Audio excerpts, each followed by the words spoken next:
indicaciones dadas. Adelante, doctor, la sala es toda suya.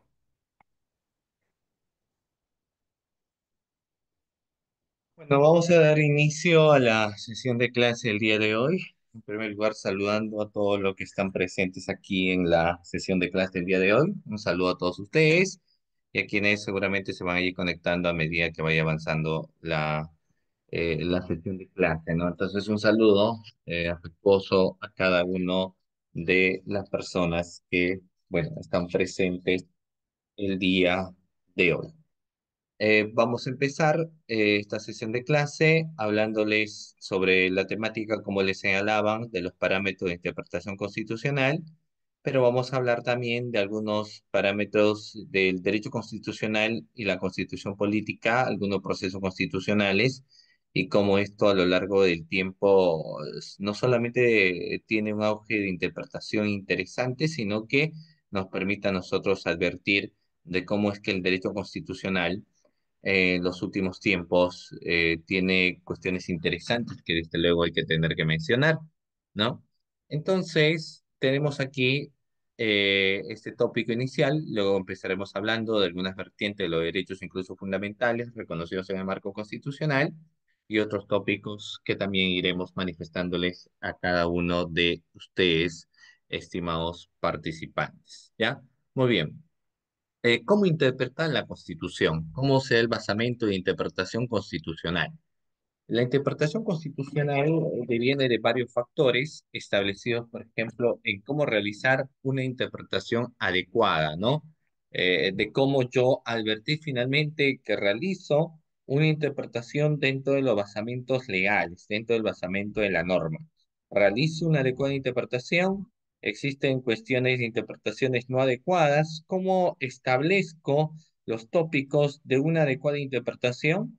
Eso es lo que finalmente, doctores, vamos a advertir en esta oportunidad, ¿no? Y todo lo que le menciono, pues se vienen en algo bastante interesante respecto a cómo hay que interpretar, de qué manera realizar los factores de interpretación. Realizar la interpretación en un marco normativo deviene del conocimiento de varios aspectos, sin lugar a dudas, y todos estos aspectos interrelacionados en sí, pero que tienen como objetivo tener la base de un adecuado nivel del marco interpretativo, ¿no? Y este adecuado nivel del marco interpretativo nos permite a nosotros establecer algunos parámetros, por ejemplo, desde el contexto de la propia pirámide kelsiana en su momento de cómo es que se establecía en la pirámide kelsiana los contextos establecidos en el marco interpretativo, ¿no? O sea, cómo interpretábamos el marco de nuestra constitución y cómo a través de esa interpretación es la que finalmente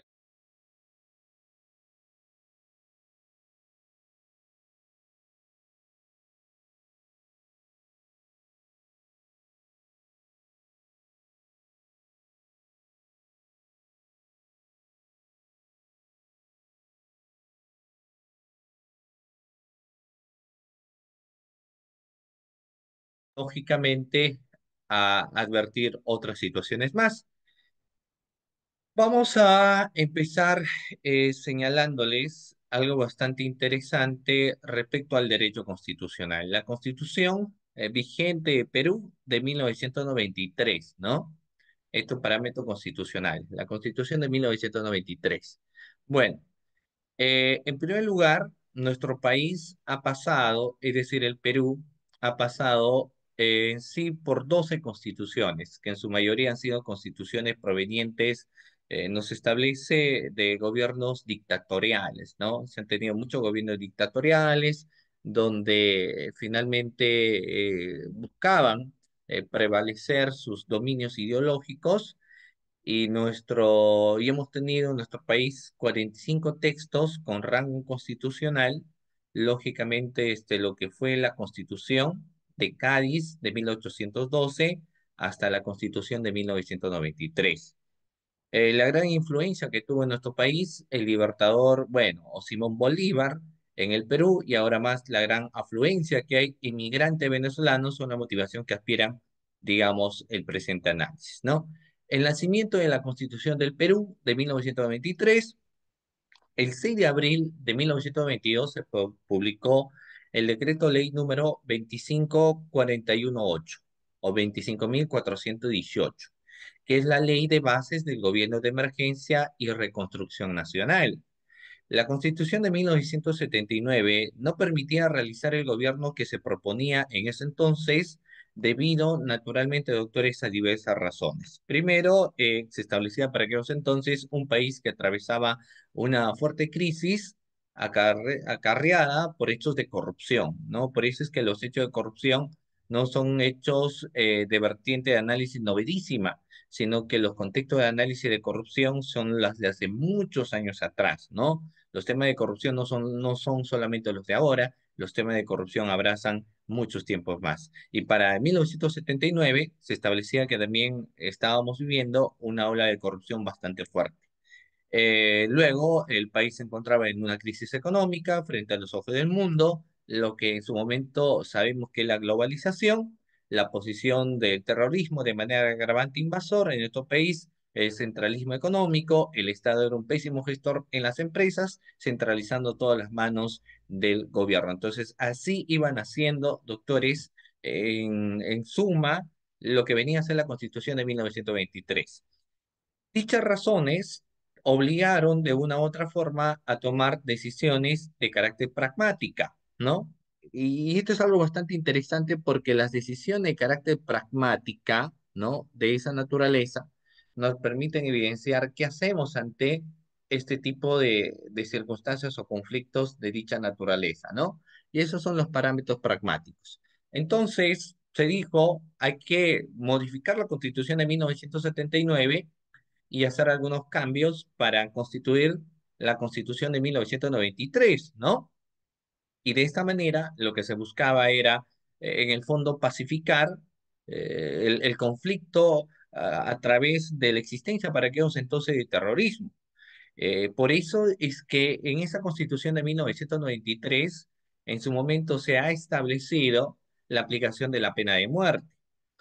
Cuando nosotros en el artículo 2 de nuestra Constitución política, ¿no? Porque el artículo 1 nos empieza hablando de la dignidad humana, y ese es algo que también luego lo vamos a explicar, ¿no? El contexto de dignidad humana, porque en el marco del derecho procesal constitucional, vamos a encontrar lo siguiente. Mira, una necesaria partida para comprender el derecho procesal constitucional es sin duda tener una aproximación a alguna serie de conceptos que muchas veces han sido olvidados.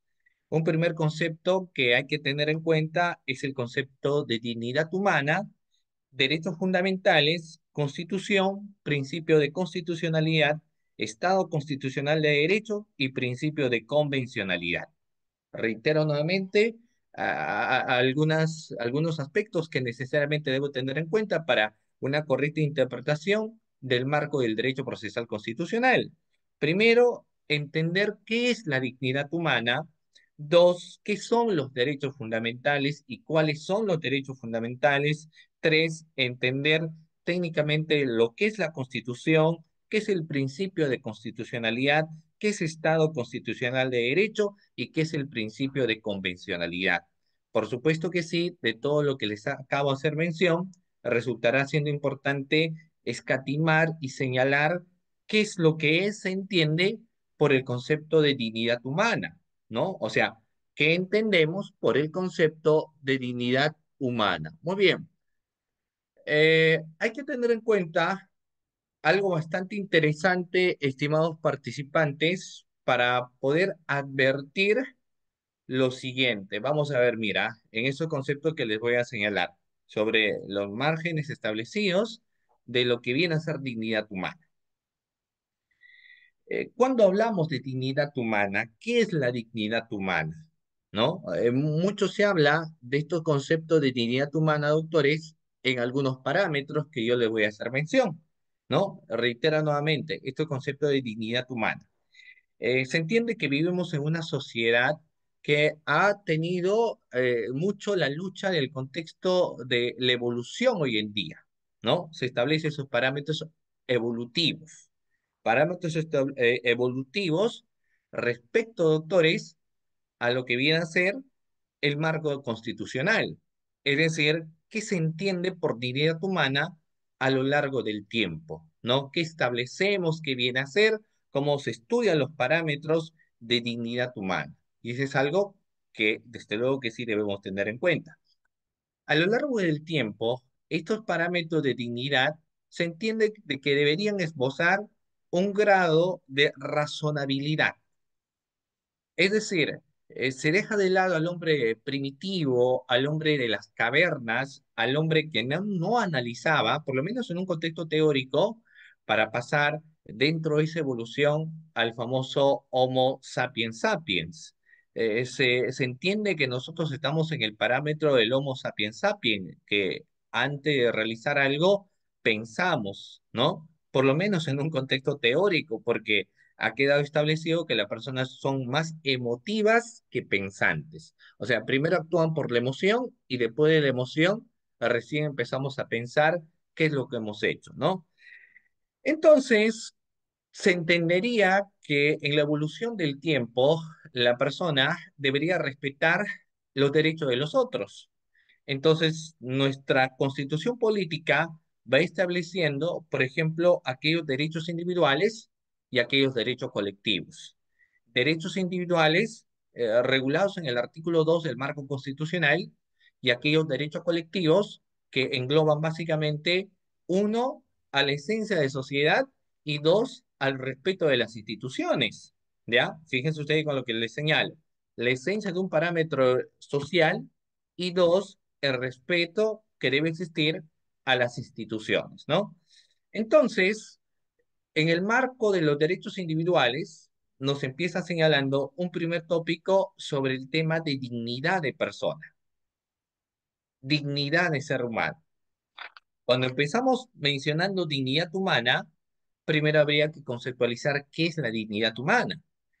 Entonces, vamos a encontrar que la dignidad humana es la esencia y el sustrato que identifica a todo ser humano, ¿ya? Esencia y sustrato de identificación.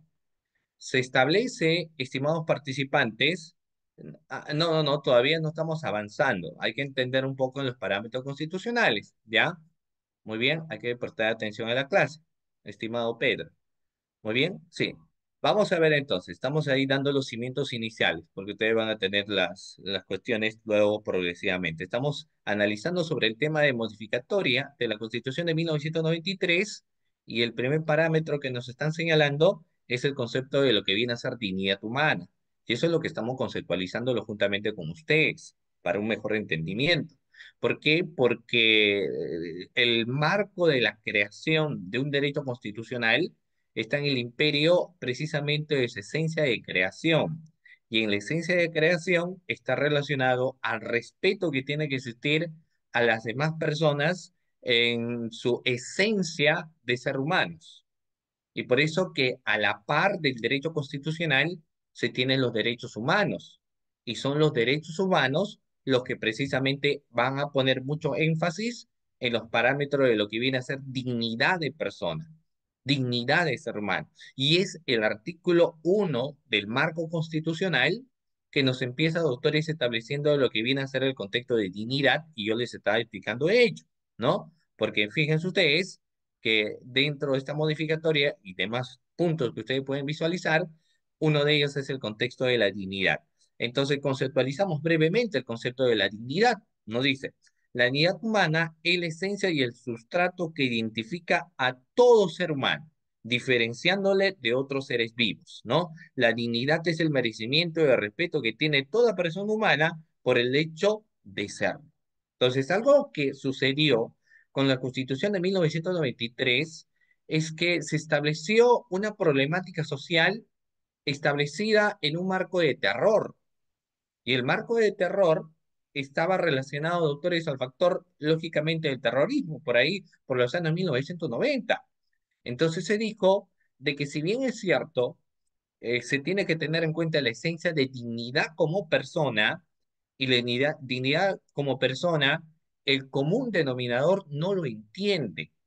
O sea, el común denominador de las personas no entiende el concepto de dignidad, y yo lo escucho a cada rato, ¿no? Porque la persona deja de ser pensante para convertirse en un ser emotivo. Y el ser emotivo solamente vive de pasiones, ¿no? vive de momentos, vive de estímulos que le permiten no solamente accionar de cierta manera, que luego acarrea algún arrepentimiento, sino a decir muchas cosas que en ocasiones no tienen ningún tipo de sentido, simplemente lo mencionan nada más. Entonces, la dignidad como persona establece incluso un parámetro religioso en el hecho de que Dios te da la vida y es el único que te lo puede quitar, ¿no? Es el único que te puede quitar.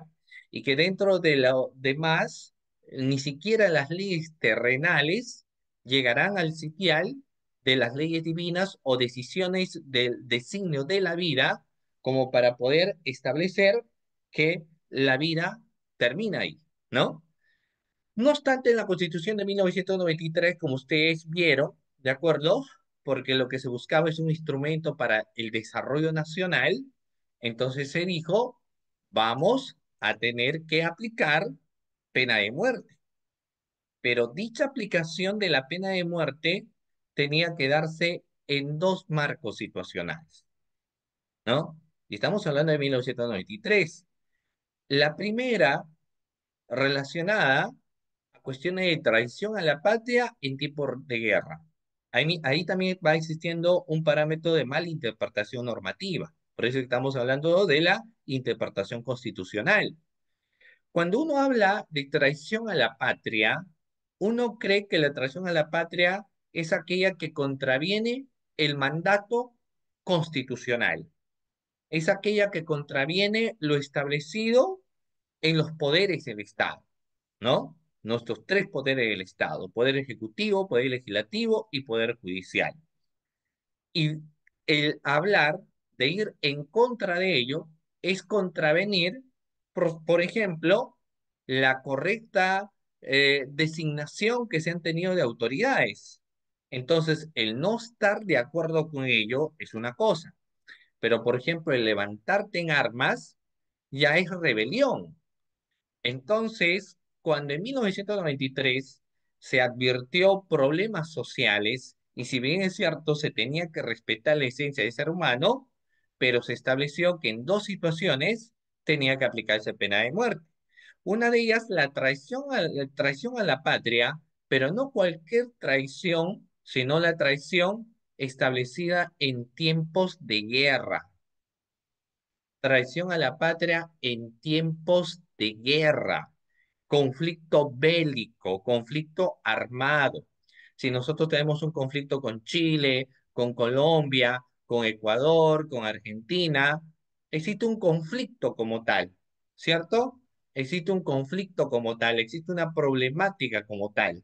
Entonces, en esas situaciones, si por ejemplo, alguien posee información privilegiada, porque estamos en combate bélico, estamos en combate, estamos en guerra con otro país. Entonces, si algún ciudadano peruano que posee información privilegiada termina dando información al país a quien nos estamos enfrentando, entonces eso va a devenir, doctores, en una traición. Y a ello es lo que se establece como traición a la patria. ¿Ya? Eso es lo que se llama, doctores, traición a la patria y nos establece traición a la patria en tiempos de guerra. El otro ya es el terrorismo, ¿no? Entonces también lo que se buscaba, como ustedes pueden ver ahí, una de las razones era el tema del desarrollo nacional. Y la forma de aplicación de esta será la única forma para poder lograr dicho desarrollo nacional. Luego era moralizar la administración de justicia y sus instituciones, pacificar el país dentro del marco jurídico, promover el desarrollo de la economía, desarrollo del esquema racional de descentralización y desconcentración de acuerdo a las necesidades de las regiones. Y lógicamente, como ustedes sabrán, que en 1923 se tomó la decisión de disolver el Congreso de la República, ¿no? Muy bien. Ahora, existe una teoría de la Constitución. Vamos a ver algunas consideraciones previas para ello. Nos establece, por ejemplo, que la Constitución se instituye como la norma o el conjunto normativo de carácter supremo que se impone a gobernantes en un Estado democrático constitucional, ¿no? Es una norma de carácter supremo que lo van a tener los tres poderes del Estado, de forma autónoma, por supuesto que sí, poder ejecutivo, poder legislativo y poder judicial. Y incluso en un país democrático, cada uno de esos poderes goza de su propia autonomía. El poder legislativo, quien administra justicia, tiene la propia autonomía en un marco de decisión por parte de los jueces, en primera instancia, los jueces superiores o los jueces supremos toman una decisión, ¿cierto? Muy bien. Y dicha decisión se establece que será en el parámetro de su propia autonomía institucional y en el parámetro de su propia autonomía decisoria. Lo mismo sucede con el poder ejecutivo. El poder ejecutivo, de la misma manera, ¿de acuerdo?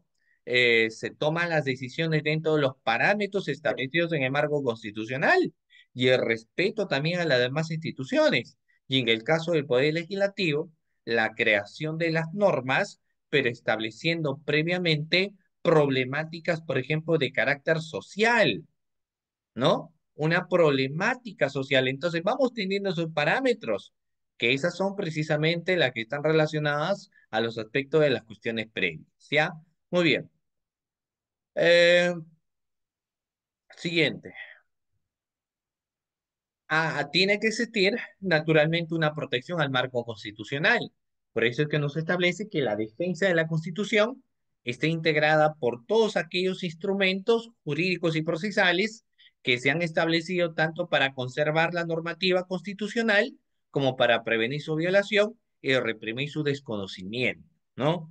Y ahí ingresa pues precisamente el cómo conocer lo que establece el marco constitucional y cómo interpretar lo que se encuentra en la Constitución, que son dos cosas totalmente diferentes. A veces el ciudadano marcha porque quiere la modificación de la Constitución, pero desconoce las propias normas que establece la misma Constitución política. Entonces, lo que nos establece en grado de reflexión o análisis es que el desconocimiento de lo que se establece en la propia Constitución política va a ser que sencillamente nosotros no sepamos cuáles son aquellos derechos individuales que uno posee y por supuesto también aquellos derechos considerados como los derechos colectivos, ¿no? Muy bien, siguiente. Ya que sí, ya todo, yo he intentado resumirle todo lo que se encuentra aquí, ¿sí? Muy bien. Dicho ya esto, doctores, vamos a pasar.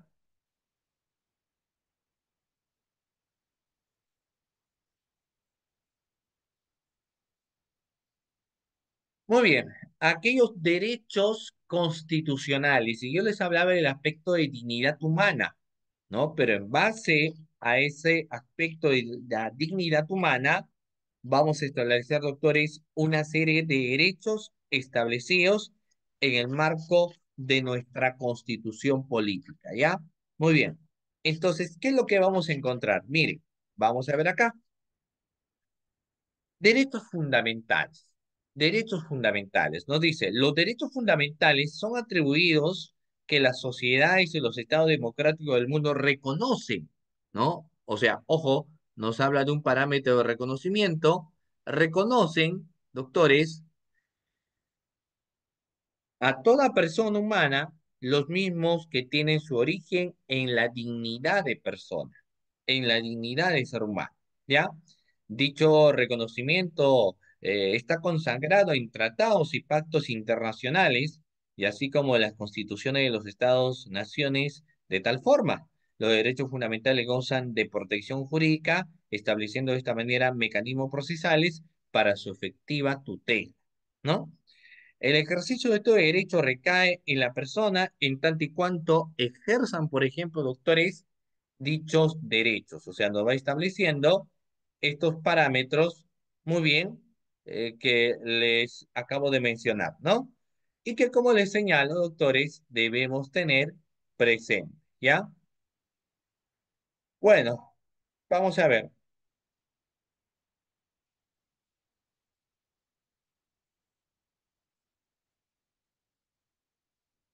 También podemos establecer algo bastante interesante. Miren, los derechos constitucionales son derechos humanos garantizados por la Constitución.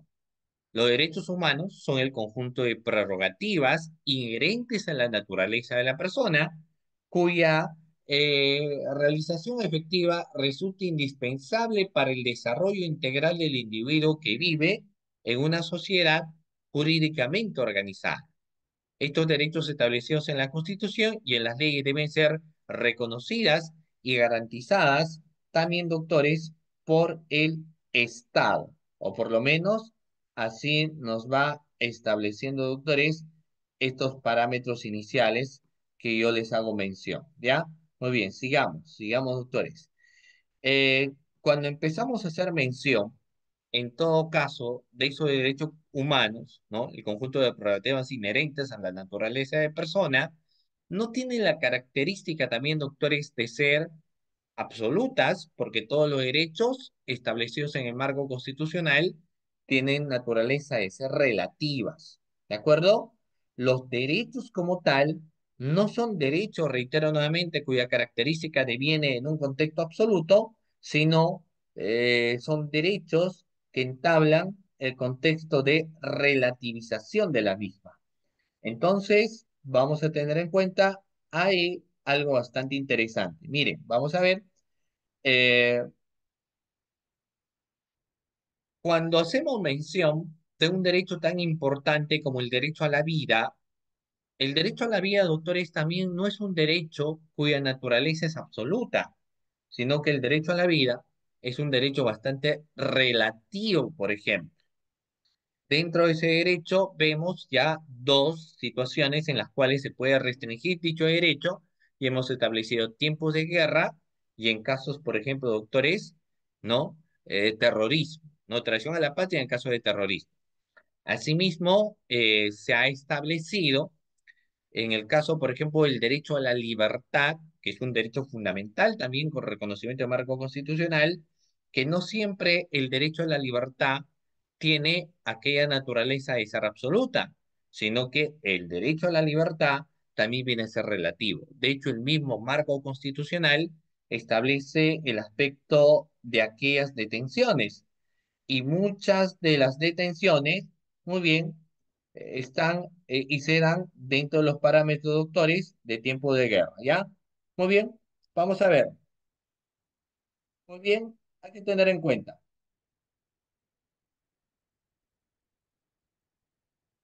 Y que vienen a ser parámetros interesantes, ¿ya? Muy bien. Entonces, hay que tener en cuenta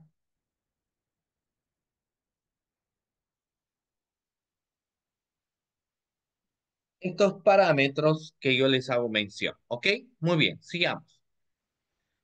Entonces nos dice que los derechos son el conjunto, pues, de esas prerrogativas inherentes, ¿de acuerdo? Son aquellas prerrogativas inherentes a la naturaleza de la persona, cuya realización efectiva resulta indispensable para el desarrollo integral del individuo que vive en una sociedad jurídicamente organizada. Estos derechos establecidos en la Constitución y en las leyes deben ser reconocidas, hay un reconocimiento constitucional y garantizados también por el Estado peruano, ¿no? Muy bien. Luego de la revisión de los artículos 3 y 43 de la Constitución Política, se desprende que nuestro país es un Estado social y democrático de derecho, dejando de lado aquella concepción de un Estado liberal de derecho. El tránsito de uno y otro modelo, como tal lo señala el Tribunal Constitucional, no es solo una cuestión terminológica, sino que comporta el redimensionamiento de la función del propio Estado. ¿Ya? Entonces vamos a tener en cuenta pues aquí lo que les acabo de hacer mención, ¿no? Nosotros elegimos al presidente de la República, de hecho es elegido por un mandato constitucional de elección popular. Se entiende que somos un país democrático por varias razones. En primer lugar, el contexto de la democracia relacionada al tema de la libre elección, ¿no? Ya los temas que pueden estar relacionados a fraudes en la elección o algunas irregularidades que, por ejemplo, los veedores que participan en ese tipo de sufragios lo manifiestan, ya es otra naturaleza. Pero lo que en esencia, por ejemplo, se establece es que como nosotros elegimos a nuestras autoridades, entonces vivimos en un país democrático. Existe democracia, ¿no? En la elección de las autoridades. Ya, como les acabo de mencionar, ya los otros parámetros en los cuales, por ejemplo, no sé, terminamos evidenciando alguna irregularidad, etcétera, pues son otras situaciones, ¿no? Muy bien, finalmente nosotros elegimos. Esa misma democracia establece el hecho a la no discriminación. Por ejemplo, para ser presidente de la República, no te pide un estándar, ¿no? O sea, basta que para que alguien sea presidente de la República sea un ciudadano mayor de 35 años, ¿no? O mínimo 35 años hacia adelante. Y lo mismo sucede, doctores, en el caso de quienes van a ser, por ejemplo, congresistas, ¿no? Entonces, ¿saben ustedes qué es lo que va a pasar en ese caso en concreto que estamos señalando? De que al existir ese respeto a los demás, es donde se establece, doctores, estos parámetros.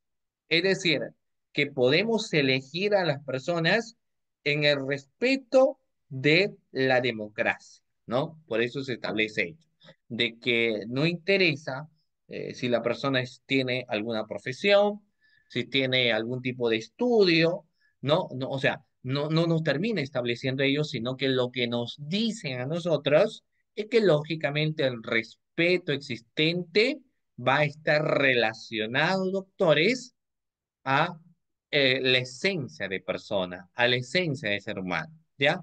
Muy bien.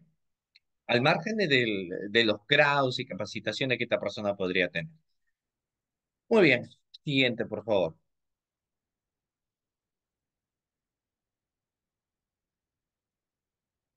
Acá nos dice, por ejemplo, el artículo 3 en los derechos constitucionales, números apertos.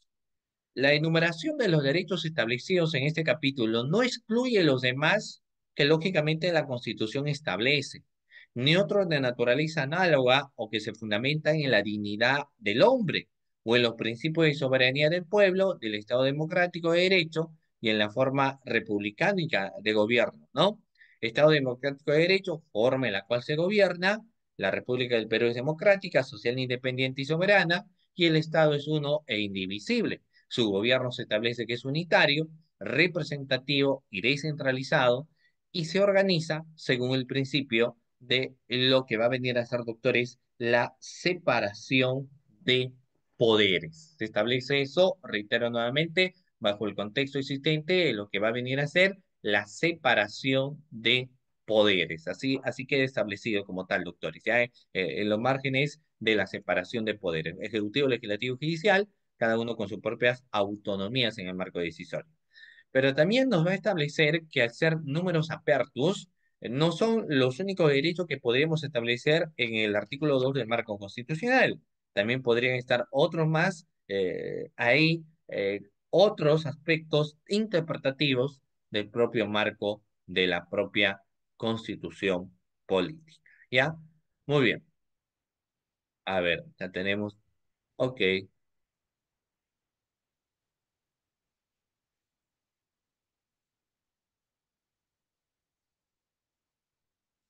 Bueno, ahora les vamos a hacer mención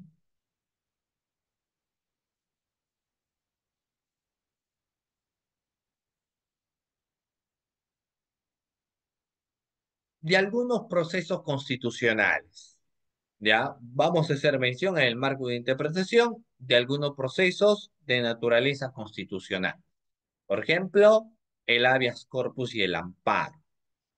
Cuando hablamos del habeas corpus, lógicamente también tendríamos que hacer mención la existencia de un derecho fundamental, que es el derecho, doctores, a la libertad de ser humano, a la libertad de persona, ¿no?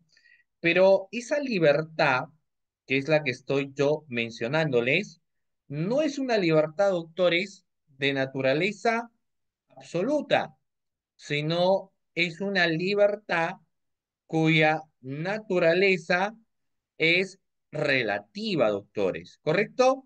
Entonces nos establece que el derecho a la libertad no es un margen de contexto, doctores, absoluto, sino es muy, pero muy relativo. Muy bien, es relativo. Reitero, no tiene una característica absoluta, sino es relativo. Partamos de esa esencia, en todo caso, que yo les hago mención a continuación. Luego vamos a establecer entonces que las libertades individuales fundamentales son, por ejemplo, la libertad de opinión, y ahí también vamos a ver, ¿no? En el contexto de la libertad. Al no ser una libertad de carácter absoluta y las libertades son relativas, doctores, lógicamente la libertad de expresión está también relacionado al respeto de los demás. O sea, yo no puedo hacer uso de aquella libertad de expresión, ¿no? O libertad de opinión. Por ejemplo, en el caso de los periodistas. Entonces, los periodistas tienen toda la libertad de opinión, tienen toda la libertad de poder hablar, de poder señalar, de poder mencionar ello, lo aquello, etcétera. O sea, gozan, doctores, de toda esa libertad de expresión, ¿ya? De manifestación. Gozan de dicha libertad. Entonces podrían utilizar, por ejemplo, los micrófonos para poder dar su opinión, podrían utilizar los micrófonos para señalar algo, para mencionar algo, para decir algo, para dar opiniones. Pero cuando utilizan los micrófonos y lejos de dar una opinión, empiezan a insultar, empiezan a adjetivizar, empiezan a sindicar, empiezan a señalar, es decir, empiezan a mencionar determinados aspectos o cosas, entonces ahí sí la situación cambia. Ya no estamos hablando en ese sentido de lo que va a venir a ser, doctor, es una libertad, ¿no? De carácter absoluta, sino es una libertad bastante relativa a la expresión. Por eso es que muchas personas cuando utilizan el micrófono y empiezan a calificar a una persona de ser autor de un delito, le empiezan a imputar, por ejemplo, doctores, algo, ¿no? O lo califican, lo rotulan como si hubiese participado en un determinado hecho de carácter criminal, entonces ahí la situación ya va cambiando porque vas estableciendo, vas indicando, vas señalando alguna atribución de conducta que tal vez la persona nunca realizó. Entonces ahí sí la situación cambia, ¿no? Ahí sí la situación varía. Ahí sí la situación muta porque no solamente estaremos hablando de una limitación en el contexto de la libertad, ¿no? De esta naturaleza, sino lógicamente en la relativización también de la misma. Por eso es que nos mencionaba que no es que se goza de una libertad de carácter absoluta, sino que más bien las libertades existentes tienen esa naturaleza. Entonces, ya cuando alguien utiliza el micrófono, cuando alguien utiliza el micrófono, por ejemplo, para insultar, para dar una calificación, ¿no? Para sindicar algo, para mencionar algo, para señalar algo, entonces se va dejando de lado, doctores, aquella libertad que esta persona tiene para pasar lógicamente en lo que va a venir a ser, doctores, otro parámetro ya establecido fundamentalmente en el libertinaje. Por eso es que no hay que confundir la libertad de expresión que una persona podría gozar con el libertinaje de expresión. El libertinaje es otra cosa. El libertinaje es cuando la persona, por ejemplo, utiliza, no solamente puede ser la prensa, hoy en día tienes pues redes sociales, por ejemplo, entonces podrías utilizar las redes sociales para que finalmente termines insultando a alguien, ¿no? Utiliza las redes sociales para insultar a una persona, utiliza las redes sociales para, para imputarle algún delito, para calificarlo de algo, entonces no es que eso sea una libertad de expresión, mucho confundimos.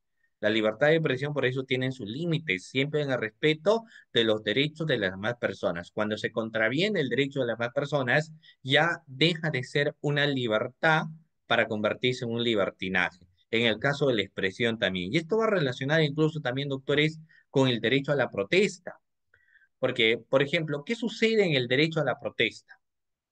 Toda persona que se encuentra disconforme con algo que se encuentra no satisfecho con alguna situación, tiene todo el derecho de poder protestar, ¿no? O sea, la persona que está disconforme, que no está de acuerdo con la manera de gobernar, con la forma de comportarse de las autoridades o con las promesas incumplidas de cierto sector político, o con la aplicación, por ejemplo, de leyes que no son suficientes, o leyes ambivalentes, etcétera, tiene todo el derecho de poder protestar, ¿cierto? Porque tiene, como les acabo de señalar, el derecho a la protesta. ¿No? El derecho a la protesta.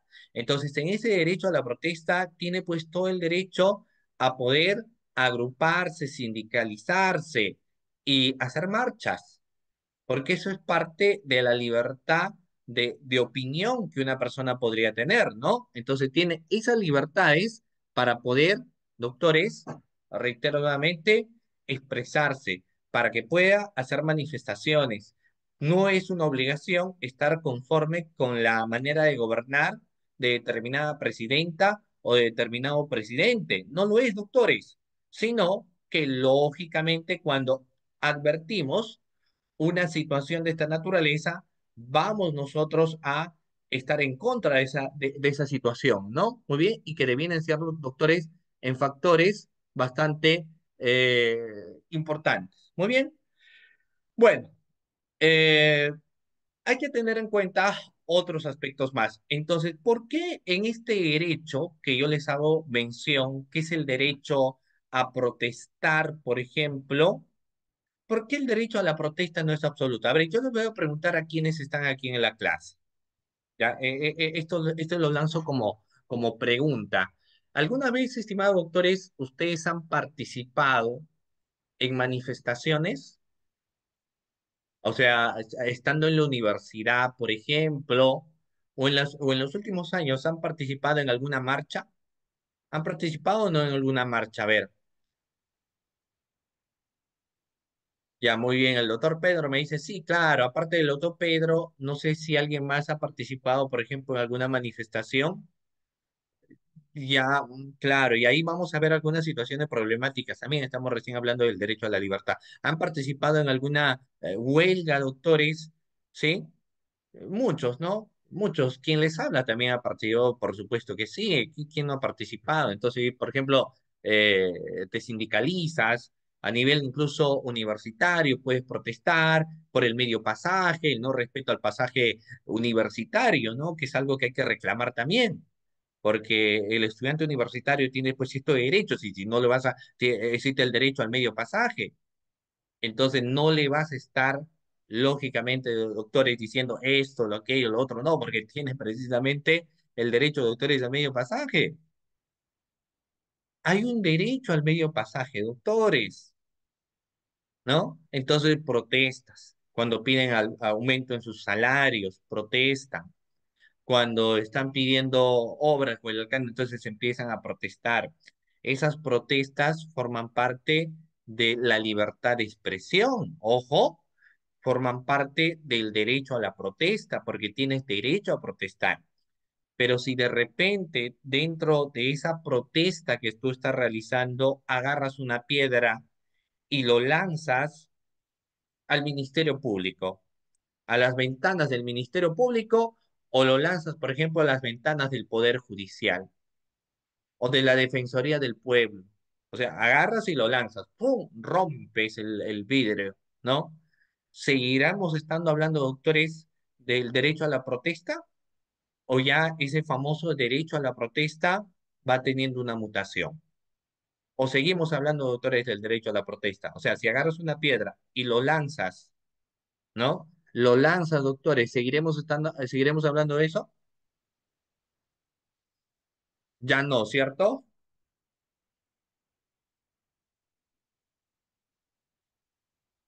Correcto, claro. Por supuesto, doctores, por supuesto. Muy bien.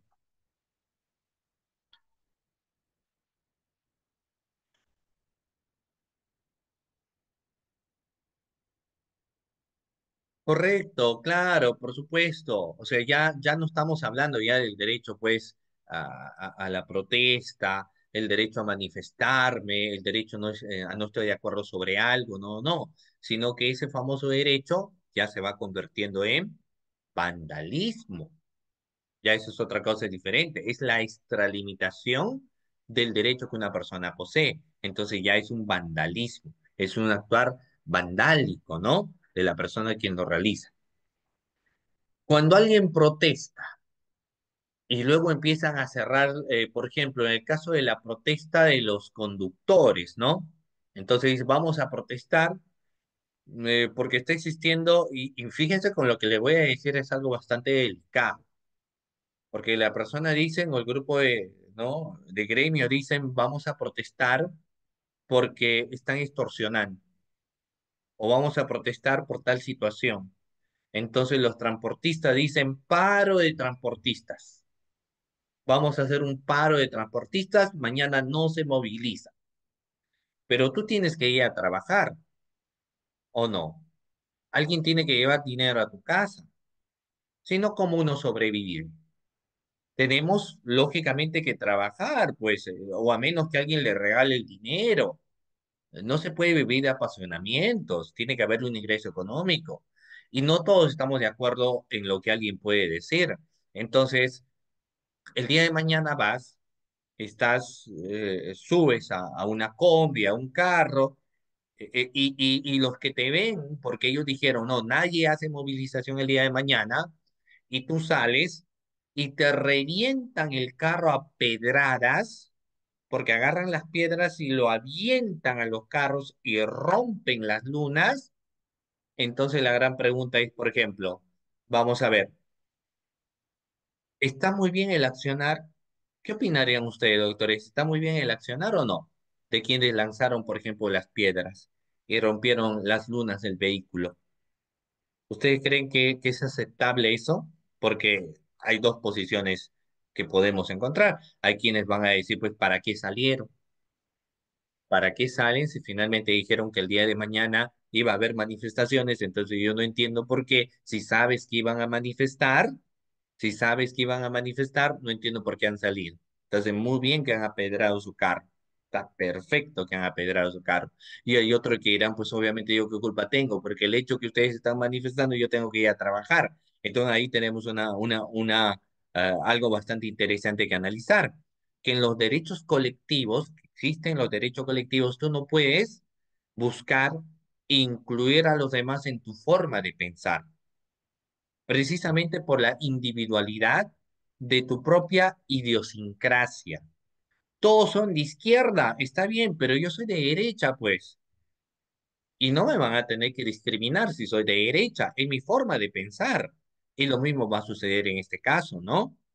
Si tienes que ir a trabajar, que hay personas que dicen, bueno, yo no estoy en desacuerdo con lo que ellos hacen, no tendrían por qué agarrar las piedradas.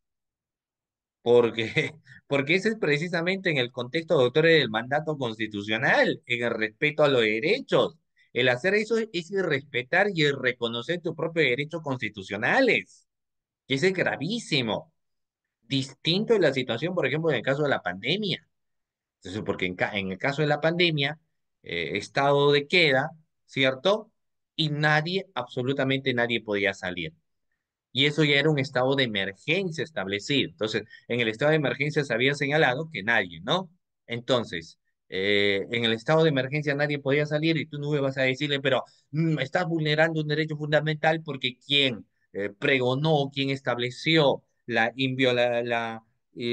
inamovilidad del domicilio, lo hacía por una situación de emergencia y ya se encontraba establecido dentro de un mandato. Y eso es diferente porque dicho mandato estaba dentro de las prerrogativas constitucionales. Entonces, no es que te limitaban el hecho de no querer salir, no ir a trabajar. Por eso es que muchas instituciones públicas, a pesar que los trabajadores no iban a trabajar si no estaban en casa porque se tenían que proteger del COVID-19, ¿cierto? No significaba esto, doctores, que estaban contraveniendo alguna norma. No significaba esto que estaban contraviniendo alguna ley, sino que sencillamente ya era una orden y un mandato. En cambio, si los gremios ya es diferente. Lamentablemente la protesta tiene que generar caos y muerte para que sea escuchado. Ya ese es otro tema, ¿no? Claro, y eso es verdad. pero yo les hablo desde el contexto de los márgenes de los respetos o en puridad lo que establece el tema constitucional, ¿no? Bueno, pero sigamos. Tenemos entonces ciertos derechos, pero que no nos podemos extralimitar, ¿no? Tenemos el derecho de conciencia, el derecho de religión, el derecho a la vida privada, en fin, y más derechos más que podríamos señalar, ¿ya? De todos estos derechos se habla mucho del derecho a la libertad.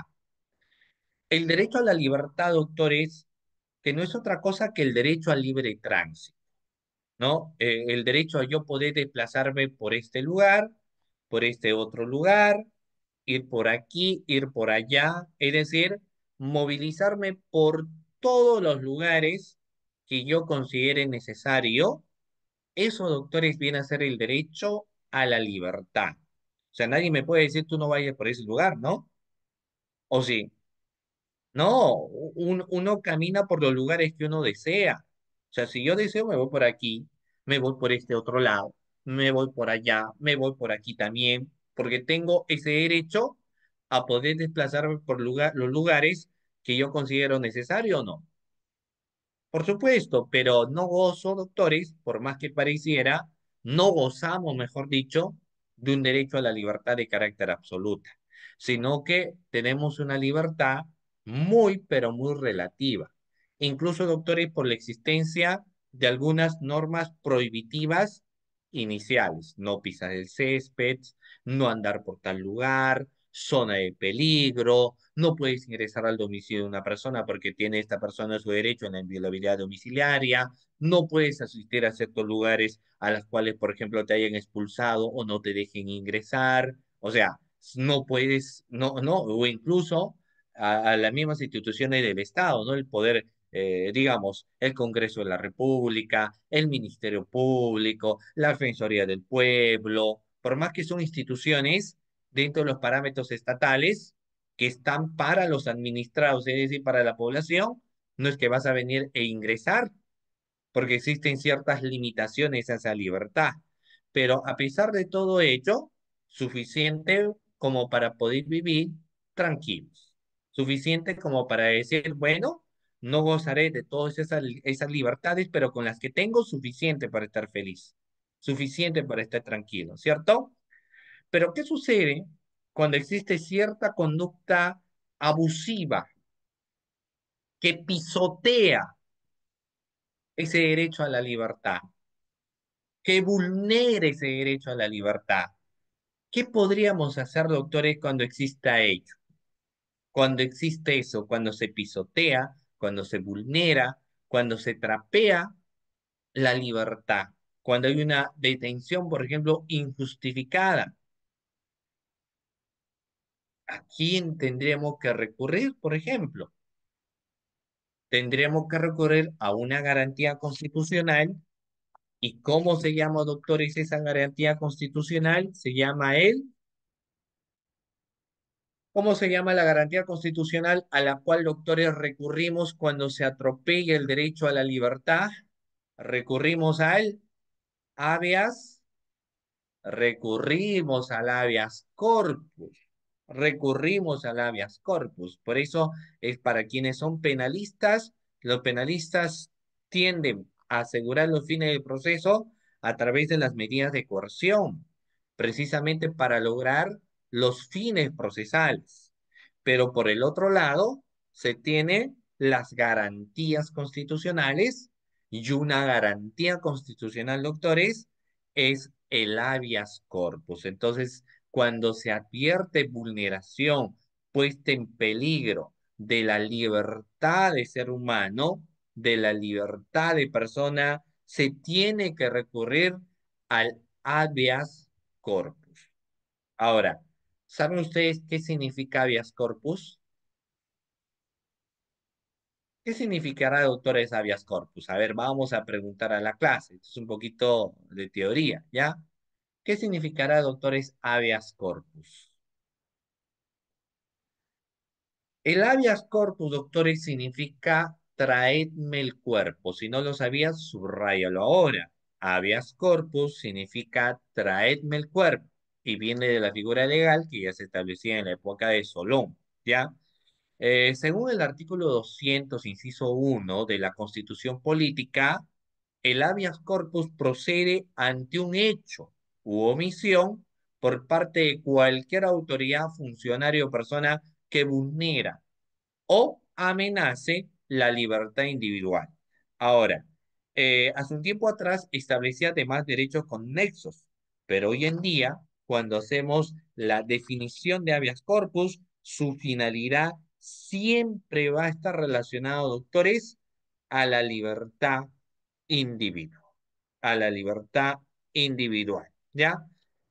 Domingo García Belaúnde, Domingo García Belaúnde, que para muchos es considerado el padre del constitucionalismo, de hecho me parece César Nagasaki, no, el doctor lo establece, le dice, Domingo García Belaúnde es el padre, ¿no? Del derecho constitucional. Entonces, Domingo García Belaúnde hace un concepto de lo que es habeas corpus, y él dice, es una acción de garantía de la libertad personal frente al poder público cuando ésta le afecta en la forma y siempre que la afectación implique una ilegalidad.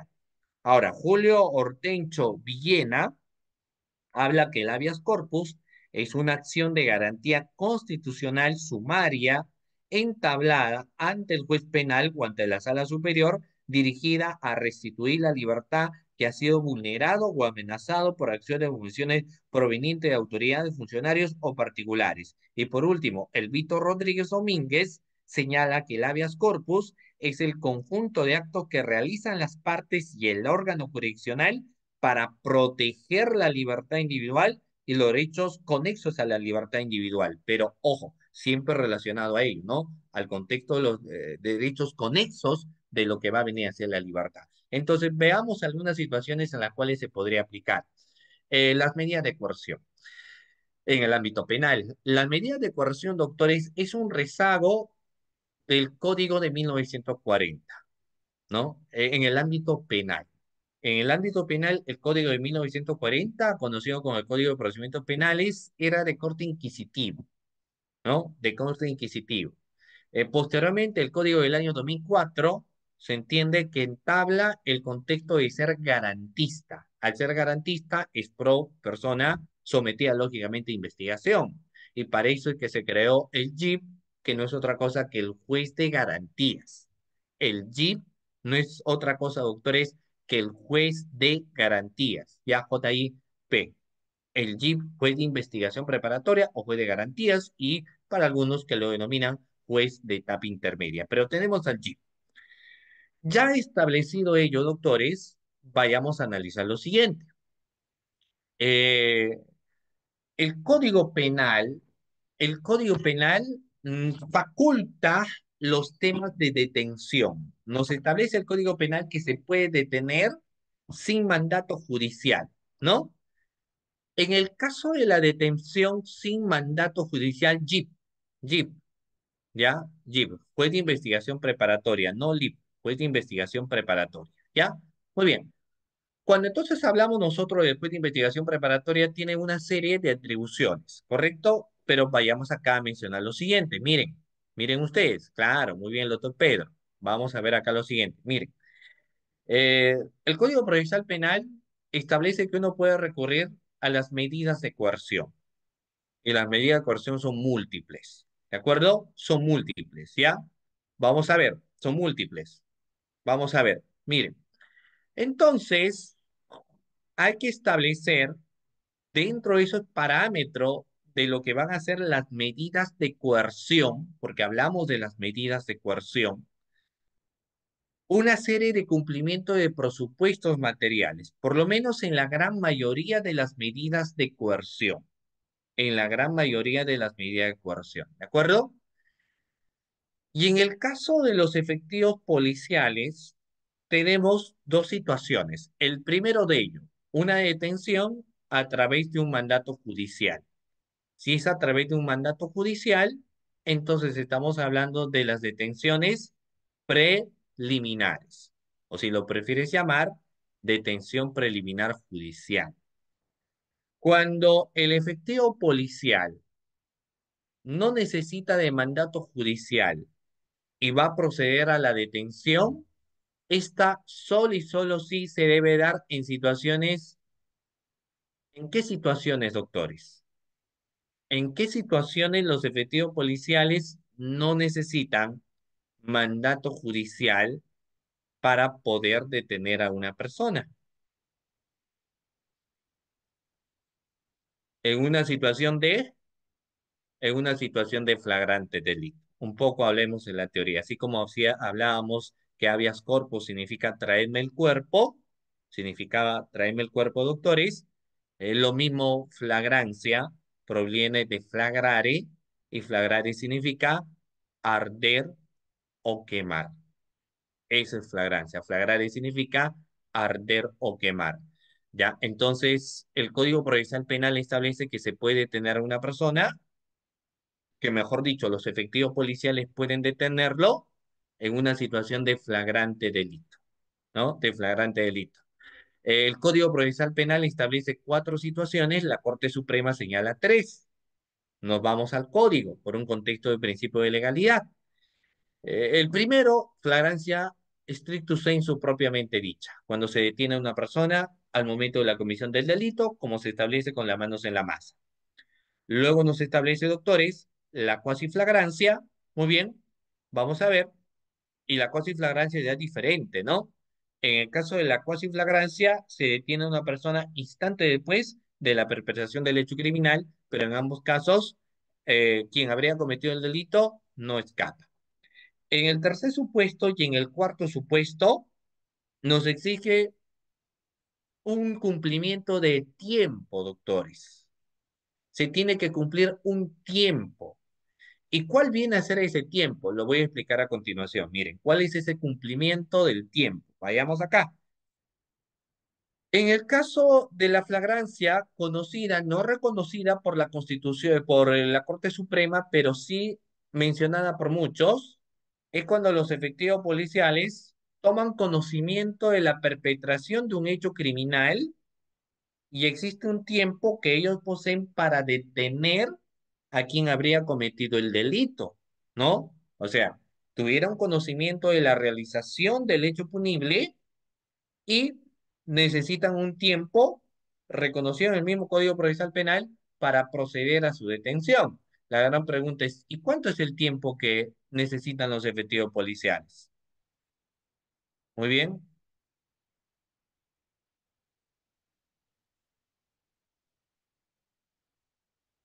24 horas, ¿no? Son 24 horas, ¿ok? Son 24 horas. Y lo mismo sucederá en el cuarto apartado, que nos hace mención, por ejemplo, doctores, de la flagrancia, pero la flagrancia o la cuasi flagrancia, cuando se atrapa a una persona con las manos en la masa. Igual se necesita 24 horas. Pero yo les pongo un caso. ¿Y qué pasaría si terminan deteniendo los efectivos policiales a alguien fuera del plazo de 24 horas? ¿Qué procede, doctores, si se detiene a alguien fuera del plazo de 24 horas? Existe una extralimitación del tiempo. Si existe una extralimitación del tiempo, el abogado, ¿qué podría plantear? ¿O qué debería plantear, doctores, en ese caso? A ver, precisamente lo que estamos hablando, ¿cierto? Si se extralimita en el tiempo, entonces tendríamos que recurrir, no tendríamos que recurrir al control de plazo. Estamos hablando de los factores de detención. Estamos hablando de detención. Los efectivos policiales, desde el momento que tienen conocimiento de la perpetración de un hecho criminal, para poder detenerlo, tienen 24 horas, ¿no? Tienen 24 horas, ¿correcto, doctores? Si los efectivos policiales no lo han detenido en 24 horas, sino que en la hora número 28, en la hora número 29, 30, etcétera, ¿ya?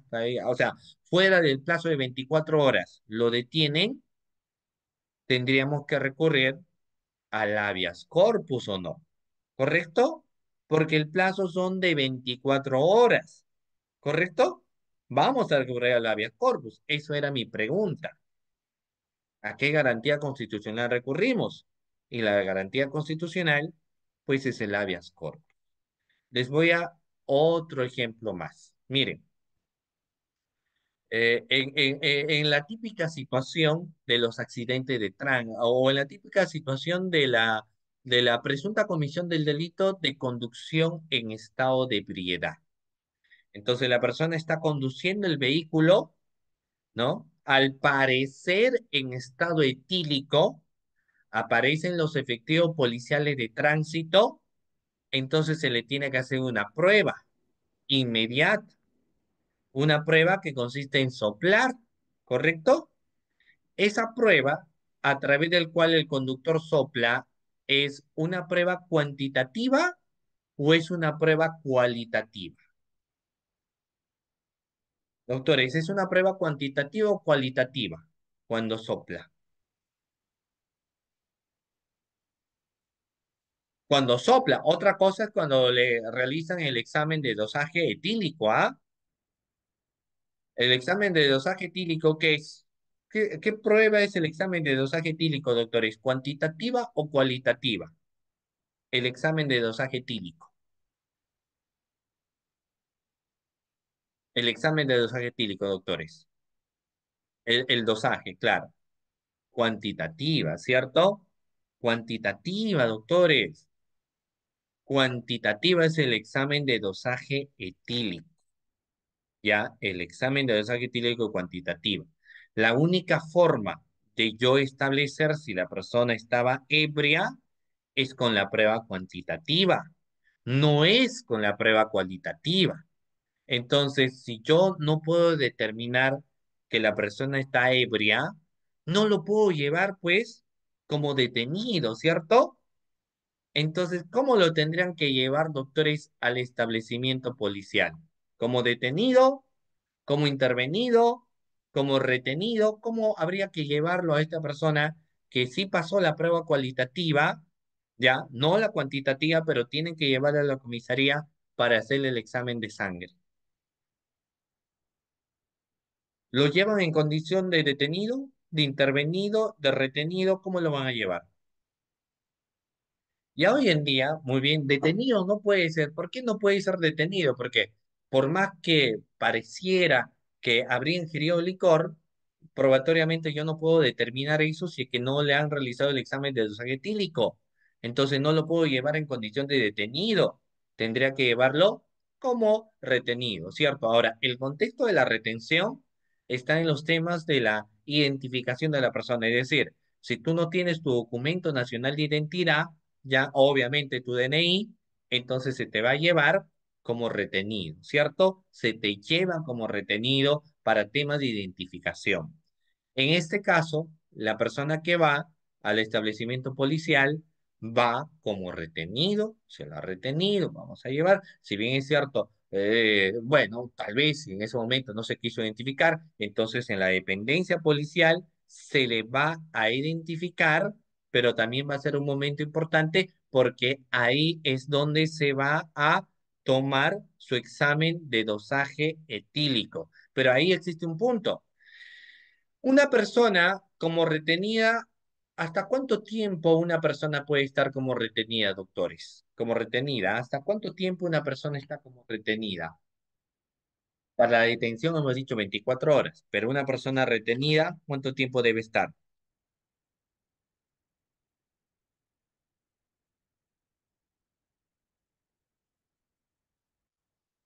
No mayor de 4 horas, pues no, 4 horas. Estamos hablando de ciudadanos nacionales. Lógicamente, en el caso de extranjeros, el tema de las horas también ha variado. Pero en el caso, por ejemplo, de nacionales, no puede exceder, técnicamente se saltó el 8. No, no puede exceder, lógicamente, doctores, de las 4 horas. Ahora, si la persona está más de 4 horas, usted como abogado litigante particular, ¿a qué recurre? A una garantía constitucional. ¿Y cuál sería la garantía constitucional a la cual usted recurre?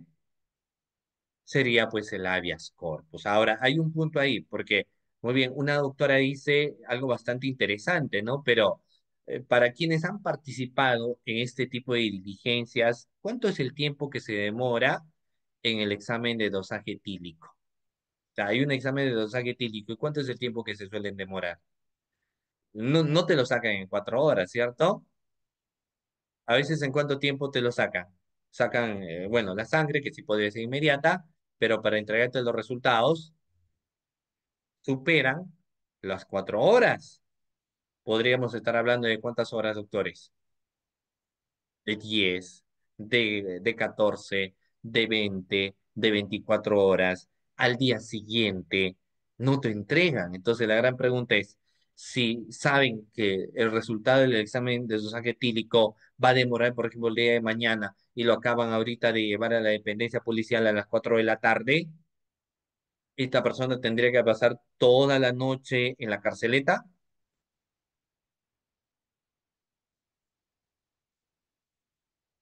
Ya, claro, y luego, muy bien el doctor, el doctor Pedro, excelente.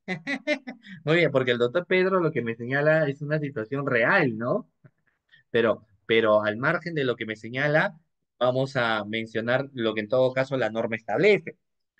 Porque lo ideal es que si la persona no tendría que por qué pasar la noche pues en la carceleta, si no, tendría que estar libre. Pero si el resultado va a salir mañana, entonces él tendría que venir como citado.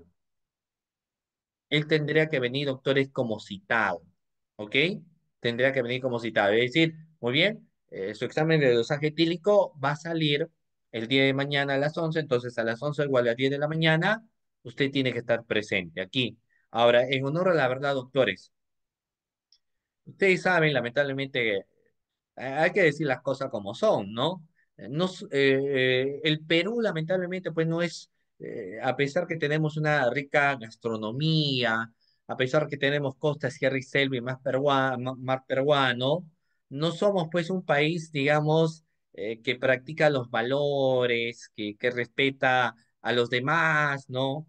En Lima, sobre todo, aplicas la criolla, como algunos dicen, la pendejada, ¿no?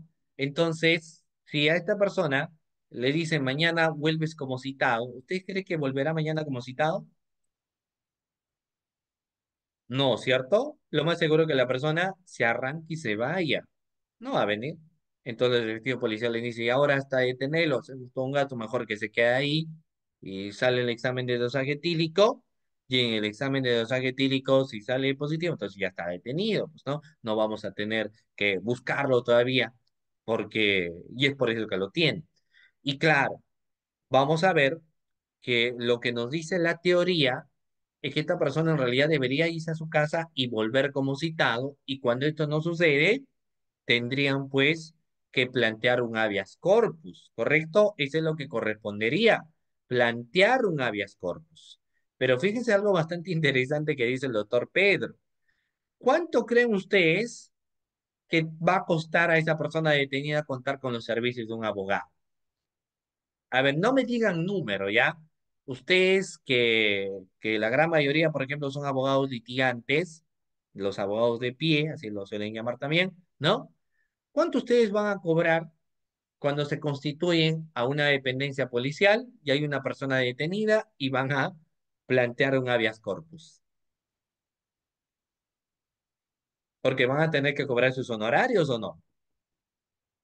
Claro, mira, algunos ven mínimo $300, ya 500 mínimo, ya ustedes saben, dos habeas corpus ya tienes 1000, en cuatro habeas corpus ya cuánto vas a tener, porque va a depender mucho también, ¿cierto?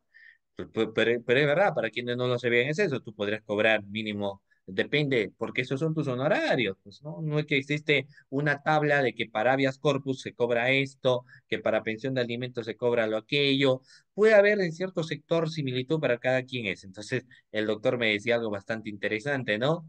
La persona detenida dice, en vez de pagarle los 500 soles, mejor me amanezco toda la noche a ver, mira, si ustedes tuvieran y esperemos que nunca suceda, ¿no? Pero de repente, por ejemplo, son intervenidos y al final se sospecha que habrían ingerido licor y se les termina llevando en una dependencia policial para que se les tome el examen de dosaje etílico.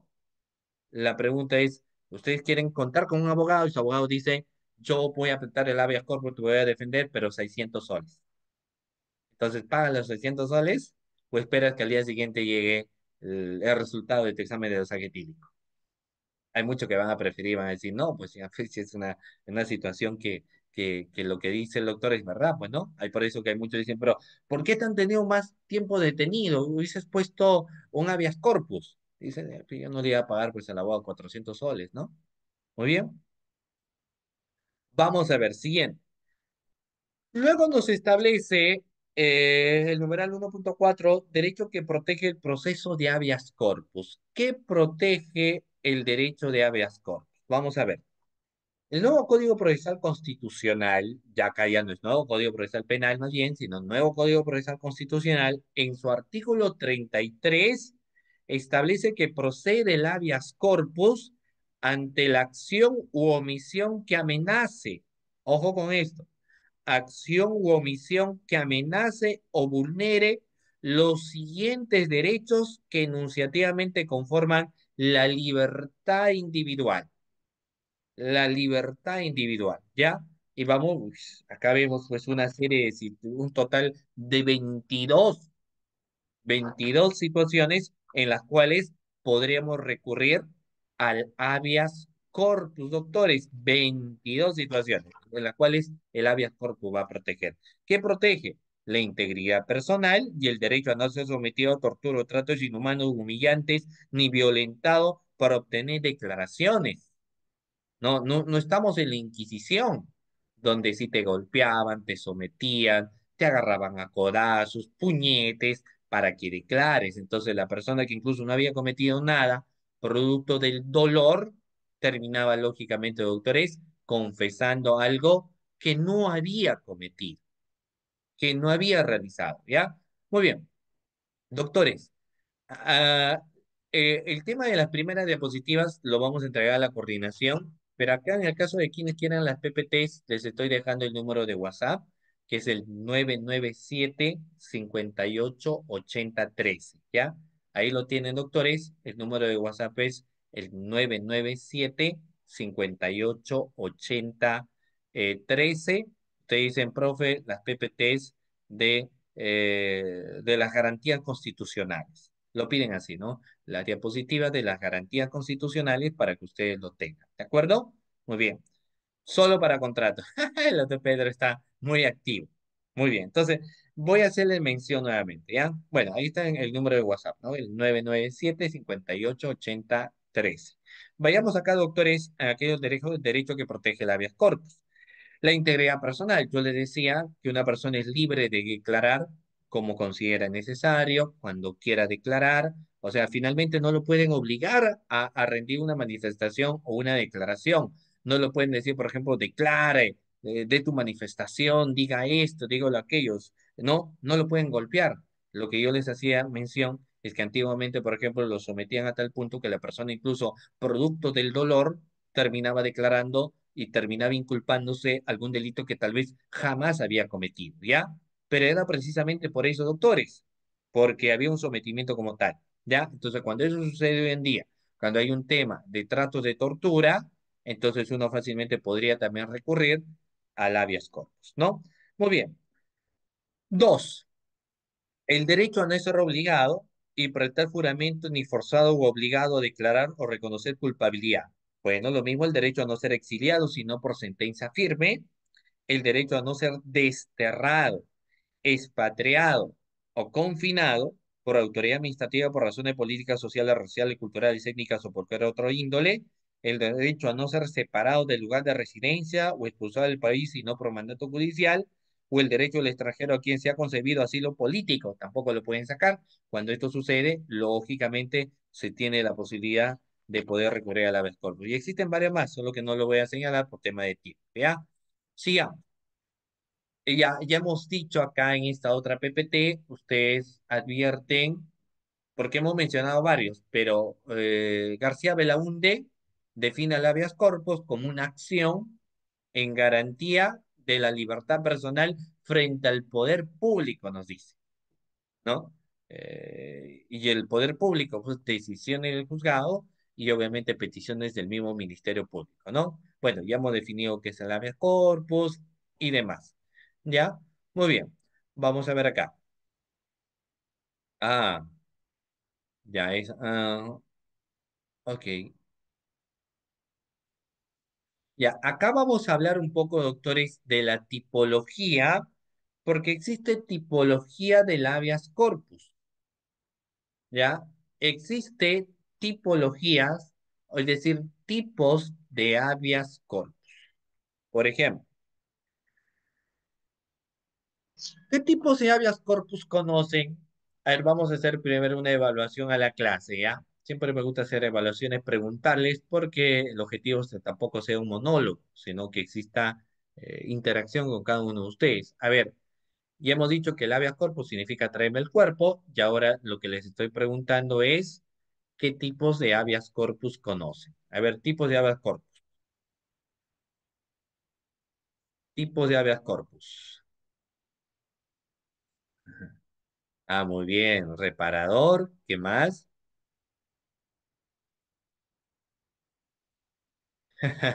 Ya, a ver, les voy a dar un minuto hasta que me digan los tipos de habeas corpus. Un minuto y regreso, doctores. Alguien me dice, yo pensé que había solamente el habeas corpus. No, existen tipologías de habeas corpus. Un minuto y me dicen todos los habeas corpus que conozcan.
Ya, bueno, acá me han estado señalando los tipos de habeas corpus. Vamos a ver.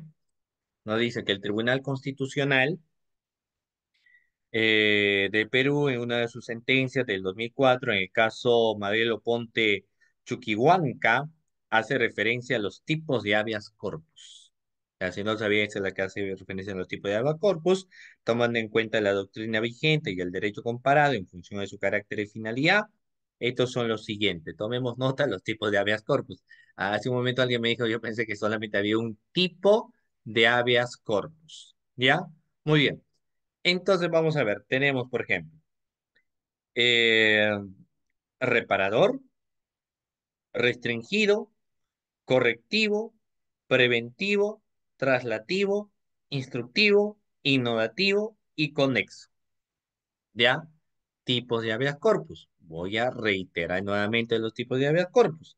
Tenemos el reparador, restringido, correctivo, preventivo, traslativo, instructivo, innovativo y conexo. Todos estos son los tipos de habeas corpus. Vamos a mencionar cada uno de ellos. Vamos a ver primero el habeas corpus. A ver, el famoso habeas corpus reparador. El habeas corpus reparador también es conocido como el habeas corpus contra privaciones arbitrarias de la libertad. ¿Ya? Privaciones arbitrarias de la libertad. ¿Cómo será una detención arbitraria de la libertad? Lo vamos a señalar pues a continuación. Vamos acá.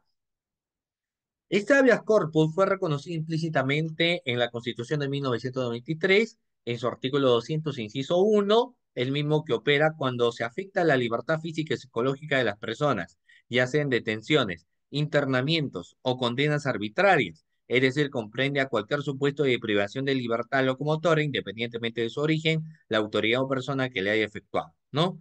A propósito, el Tribunal Constitucional peruano, en referirse al tipo de habeas corpus, sostiene que dicha modalidad se utiliza cuando se produce la privación arbitraria o ilegal de la libertad física como consecuencia de una orden policial un mandato judicial en sentido lato, juez penal civil militar o una decisión en particular sobre el intervenido. Claro, por ejemplo, en el caso del marco temporal, por eso es que yo les mencionaba cuánto es finalmente lo que está relacionado, doctores, al marco de tiempo, ¿no? Los efectivos policiales para poder detener a alguien tienen 24 horas. Pero si no lo logran detener en el plazo de 24 horas, lo que necesitan es un mandato judicial, pero ya no lo pueden detener así por así nada más. Y si lo detienen, aparte que lógicamente se hayan extralimitado en su conducta, ¿cierto? Aparte de que haya existido la extralimitación de su conducta, lógicamente, doctores, también habría que sancionar dicho comportamiento. Y dicho comportamiento será sancionado, o bueno, ya eso se verá en la otra vía, pero sobre todo para salvaguardar la libertad, tendremos que plantear un habeas corpus reparador. Sobre ese caso también existe una pequeña controversia en el siguiente sentido. Miren, vamos a hacer mención a continuación. Y les voy a pedir, dicho sea de paso, su opinión. Vamos ahí con la opinión de ustedes. Por ejemplo, el Ministerio Público, Pepito, vamos a poner el contexto. Pepito está siendo investigado por lavado de activos. Muy bien. Pepito es investigado por lavado de activos, ¿correcto? Lavado de activos. Entonces, citan a Pepito, por ejemplo, al Ministerio Público, para que rinda su declaración indagatoria. Han citado a Pepito para que rinda su declaración indagatoria en el MP. Entonces, Pepito va en compañía de su abogado, pero cuando llegan al Ministerio Público, le dicen no va a haber declaración, sino que te estamos entregando la orden girada en tu contra. Es decir, te estamos deteniendo. Hay un mandato judicial. Acá la pregunta es, ¿podríamos plantear un habeas corpus por considerar que se trata de una detención irregular o no? A ver, ¿podríamos, doctores, hacer mención de ello o no? ¿Me entendieron el contexto, no? ¿Sí? Si no me entendieron, lo vuelvo a repetir. ¿Lo repito o no?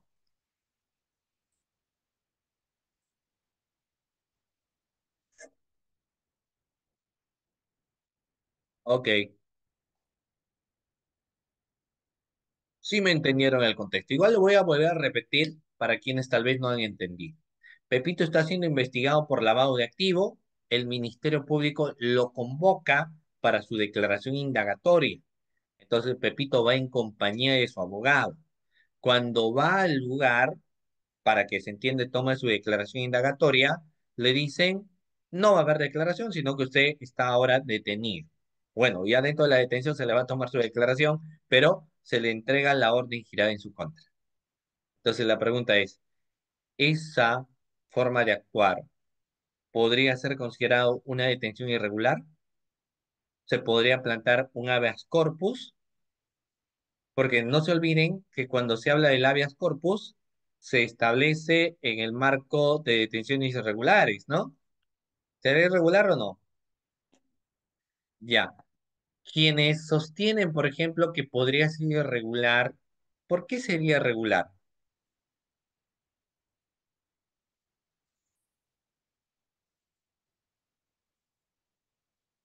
Ujú. Claro, claro, pero claro, o sea, esto genera, doctora, mucha polémica y con engaños y todo a Pepito, pero finalmente a Pepito cuando lo detienen le dicen, esta es la orden judicial en tu contra. Entonces, para que sea irregular, para que sea irregular, tendría que no cumplirse el procedimiento, ¿no? Como por ejemplo, no haberle dicho sus derechos a Pepito. O para que sea incluso ilegal, no te entrego la orden girada en tu contra y te termino deteniendo. Pero lo que hacen en este caso es decirle, Pepito, acá te vamos a entregar, ya que usted ha venido, te vamos a ordenar la orden girada en tu contra, procedemos a tu detención y vamos a tomar también tu declaración y acá ya está tu abogado, ¿no? Entonces, claro. por eso es que, pero la forma muchas veces es cuestionable, ¿no? Porque es cierto, es verdad que en la forma van a decir, pero Pepito cuando concurrió no fue, él ni se le ocurría que le iban a detener, él concurrió para que le tomen su declaración. Entonces, la forma quizás no era adecuada, ¿no? Pero ustedes saben que el factor sorpresa es algo que caracteriza a una labor de investigación, ¿no? Por ejemplo, hablando un poco de la dignidad como persona, cuando nosotros hablamos el respeto a la dignidad del ser humano, está relacionado al hecho al cuidado y protección a la esencia de ser como persona, de ser como individuo, como ser humano, ¿no? O sea, no a ser sometido a alguna burla, algún desprecio o a cualquier otro tipo de este tipo de actitudes, no, porque se entiende que a veces tiene el respeto a la esencia de persona y de ser humano, ¿correcto? Muy bien. Entonces, vamos a ver. No, no puede ser amparo, es habeas corpus. No puede ser amparo. Ni sería acción de amparo, en vez de... No, no, no. Ahí vamos a ver otra cosa. Mire, vamos a ver. Los medios a veces poco se discuten. Por ejemplo, en el caso de un operativo. Entonces, la mayoría de los operativos se van a llevar a cabo a las 4 de la mañana, 3 de la mañana, 5 de la mañana. La gran mayoría de personas, reitero nuevamente, no todas, en ese horario de 3 de la mañana, 4 de la mañana, seguramente se encuentran en pijamas. Entonces, cuando ingresan al domicilio, detienen a esta persona, lo detienen estando con su pijama, está con su pijama. Entonces, la persona que está con su pijama dice, denme un momento para poder cambiarme y luego salgo. Ya un momentito nada más denme para poder cambiar. Y le dice, no, usted no se va a mover. Entonces, la gran pregunta es ahí.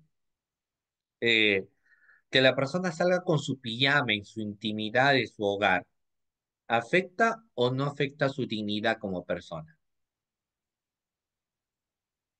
Estamos hablando de parámetros constitucionales.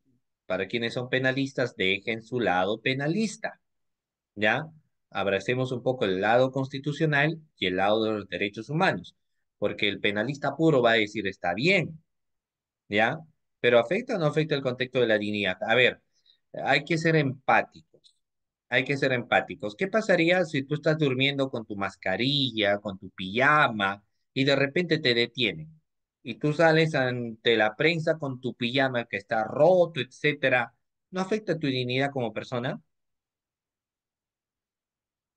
Y luego lo filman, ¿no? Entonces, cuando lo filman, lo cuelgan en las redes sociales, todos los de tu promoción se empiezan a burlar, mira, te empiezan a crear memes, ¿no? Y claro, la sorna, el hacer escarnio del árbol caído, la burla, es festejado por muchos. ¿No? Yo lo veo a veces con mucha pena, ¿no? O sea, detienen a alguien, etcétera, sacan un meme de su detención como si de juego se tratara, ¿no? Pero claro, si tú abrazas quizás el contexto puramente penal, está bien, pero si abrazas el contexto de dignidad como persona, de los factores de los derechos humanos, sí es una afectación a la dignidad como persona, a su fin supremo como es dignidad. Pero digamos, eh, esa dignidad no es absoluta en este tipo de situaciones, porque de por medio, como está en una investigación, va a ser tolerada. ¿Ya? Muy bien, vamos a ver. Siguiente acá, por favor. Ya, entonces, eso sería el haber reparador. Vamos al habeas corpus restringido.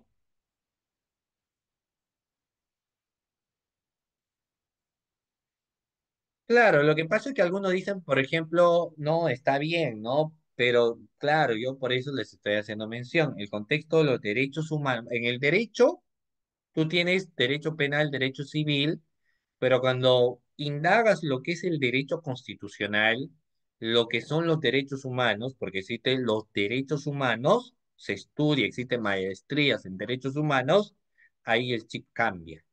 Ahí tú ves más allá de la comisión del delito. Tú ves a la psicología de la conducta y ves a la persona que lo hizo, al ser humano, ¿no? Es decir, la persona que, por ejemplo, voy a poner un caso rápido, la persona que mató a alguien, un sicario, yo te planteo así, ¿no?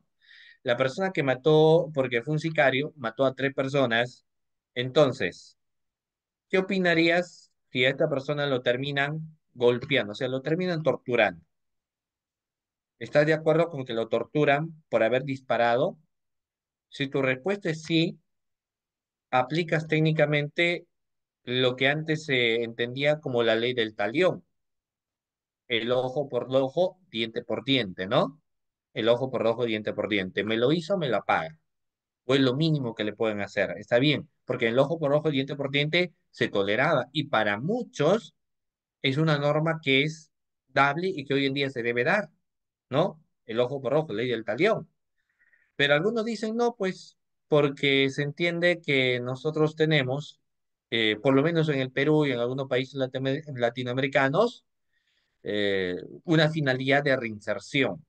Como es una finalidad de reinserción, por más que la persona haya cometido ello, tiene derecho a poder reinsertarse, a poder cambiar. Y para quienes sobre todo abrazan la religión, van a decir, esta persona puede, doctores, este, claro, que está libre de pecado quien tire la primera piedra, ¿no? Y que toda persona, sin excepción alguna, podría cambiar, ¿ya? Entonces, los derechos humanos te hablan un poco de ello, de la dignidad como persona. Se cometió el delito, pero no hay que ver ello, hay que ver el tratamiento de qué es lo que sucede, no aplica el talión, no aplica sometimiento, etcétera. Te habla en ese espíritu. ¿Ok? Muy bien. Vamos a ver. Sigamos. Pero un poco le decía eso, ¿no? Porque yo sé que para, sobre todo para este tipo de contextos o para quienes son penalistas puros, porque hay muchos que son penalistas puros, lógicamente es el marco de la punibilidad como forma de reparación a lo que hicieron, la pena máxima. Por eso es que existen audiencias que se van más allá de términos. Dicen, no, este miserable, no, esta lacra social, o sea, yo he escuchado audiencias donde no voy a decir quién, obviamente, pero la expresión de lacra social no es de quien se llame profesional, porque sabes de que estamos aplicando contextos procesales, ¿no? Y dentro de los aspectos procesales, lo que la norma, lo que nuestro proceso establece es qué norma vamos a aplicar, qué herramientas tenemos, qué sanción va a tener, ¿no? Ahora, es cierto que hay otros países que aplican pena de muerte y es otra cosa, pues, ¿no? Ya ahí es diferente, que tiene otros factores también de interpretación, ¿ya? Muy bien. Luego tenemos el habeas corpus restringido. ¿Qué nos dice el habeas corpus restringido? Es un habeas corpus que fue introducido mediante la ley número 23.506, el mismo que se aplica cuando existe una perturbación del derecho de tránsito. Este tipo de habeas corpus responde a la necesidad de encontrar cierta coexistencia entre la libertad de tránsito como derecho y la seguridad ciudadana como bien jurídico, pues lo que puede es detener el uso irracional, desproporcionado o lesivo que afecta principalmente el libre tránsito de las personas, ¿no?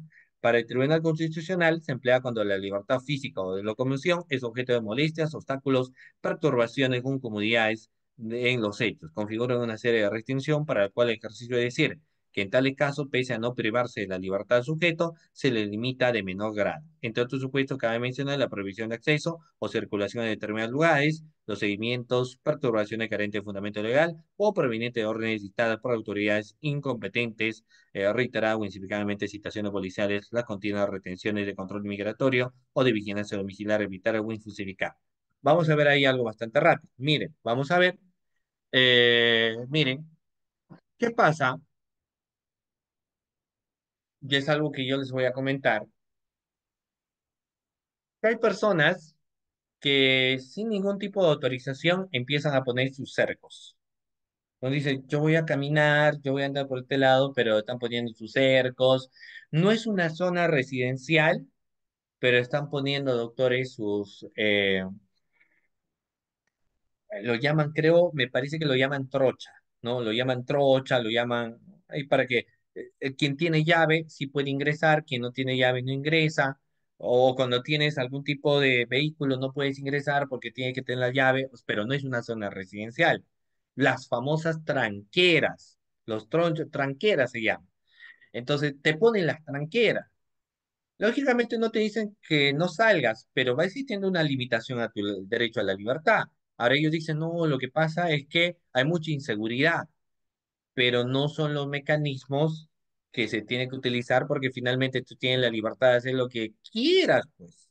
Otra cosa es que el tema de la inseguridad, pero se va a combatir en todo caso el parámetro de la seguridad de otras maneras. Entonces, si te restringen el paso, si te ponen ahí algún tipo de muro, por ejemplo, y esas eh, lo que ponen no están o han sido debidamente ordenadas o justificadas, entonces puede recurrir al habeas corpus restringido. ¿Ya? Muy bien. Vamos a ver. Siguiente. Habeas corpus correctivo. El habeas corpus correctivo, doctores, es conocido también como el habeas corpus que ingresa cuando una persona está recluida dentro de un establecimiento penitenciario. Por ejemplo, le voy a hacer una pregunta sencilla. Cuando una persona es sentenciada, ¿se restringen, doctores, todos sus derechos? Reitero, cuando una persona es sentenciada, ¿se restringen todos sus derechos o no? No, ¿cierto? ¿Se restringen todos sus derechos, doctores, de una persona sentenciada? No. ¿Cuál es el único derecho que se le limita?